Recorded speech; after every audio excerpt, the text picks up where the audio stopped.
Hello, folks. Sorry to keep you waiting. I was waiting to talk to the last member of the delegation in the region. Good afternoon. Before I leave for North Carolina, which I'm going to do in a few minutes, I want to speak briefly about the terrible incident and accident that happened in Baltimore this morning. At about 1:30, a container ship struck the Francis Scott Key Bridge, which I've been over many, many times commuting from the state of Delaware either on a train or by car. I've been in Baltimore Harbor many times. And the bridge collapsed, sending several people and vehicles into the water, into the river.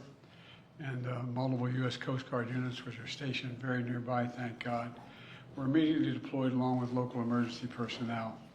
And the Coast Guard is leading the response to the port, where representatives from the Federal Highway Administration, the FBI, the Department of Transportation, the Army Corps of Engineers, as well as Maryland officials and Baltimore Police and Fire, are all working together to coordinate an emergency response. Officials at the scene estimate 8 people were unaccounted for still. Not still, were unaccounted for. That number might change. 2 have been rescued, 1 without injury, 1 in critical condition.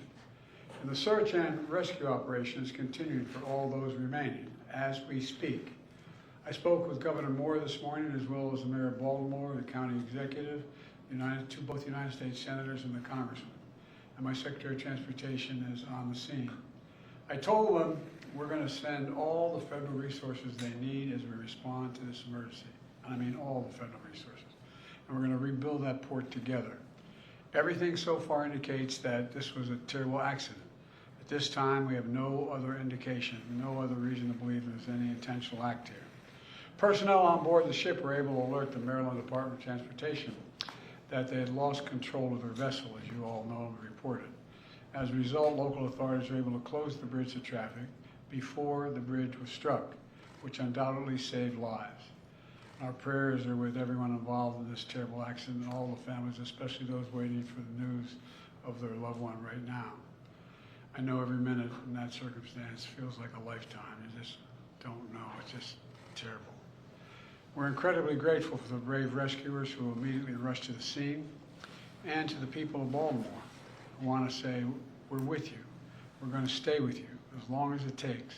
And like the governor said, you're Maryland tough, you're Baltimore strong, and we're going to get through this together. And I promise we're not leaving. Here's what's happening now. The search and rescue operation is our top priority. Ship traffic in the Port of Baltimore has been suspended until further notice, and we'll need to clear that channel before the ship traffic can resume. The Army Corps of Engineers is on the spot and is going to help lead this effort to clear the channel. The Port of Baltimore is one of the nation's largest shipping hubs, and I've been there a number of times as a senator and as a vice president. It handles a record amount of cargo last year. It's also the top port in America for both imports and exports of automobiles and light trucks.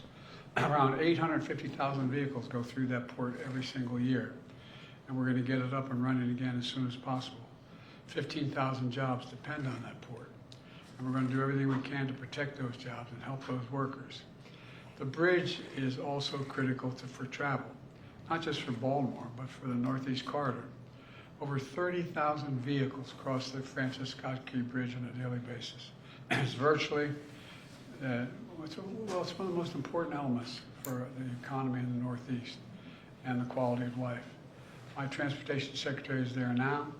As I told Governor Moore, I've directed my team to move heaven and earth to reopen the port and rebuild the bridge as soon as humanly possible. And we're going to work hand in hand with the support of Maryland to support Maryland whatever they ask for.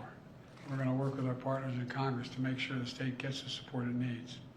It's my intention that the federal government will pay for the entire cost of reconstructing that bridge, and I expect the Congress to support my effort. This is going to take some time. The people of Baltimore can count on us, though, to stick with them at every step of the way until the port is reopened and the bridge is rebuilt. You know, we're not leaving until this job gets done. Not leaving until then. So I just want to say God bless everybody who got everyone harmed this morning and their families. And may God bless the first responders, many of whom risking their lives. And the reason I'm not going to take a lot of questions, there's remaining issues that are open that we've got to determine what's going to happen in terms of the rescue mission and the like, but Do you plan to go to Baltimore, sir? And if so, how quickly? I do, and as quickly as I can. That's what we're You said the federal government's also going to pay for the repairs. I'm just curious, this was a ship that appears to be at fault. Is there any reason to believe that the company behind the ship should be held responsible? And then also, you That mentioned... could be, but we're not going to wait for that to happen. We're going to pay for it to get the bridge rebuilt and opened. What did you make of Israel's decision not to attend this meeting this week? Oh, I don't want to get into that. Regarding Plenty of Rockwell. time to talk about Ross. You mentioned the port. Mr. President, Can I ask about cars? About the port. Thank you, President.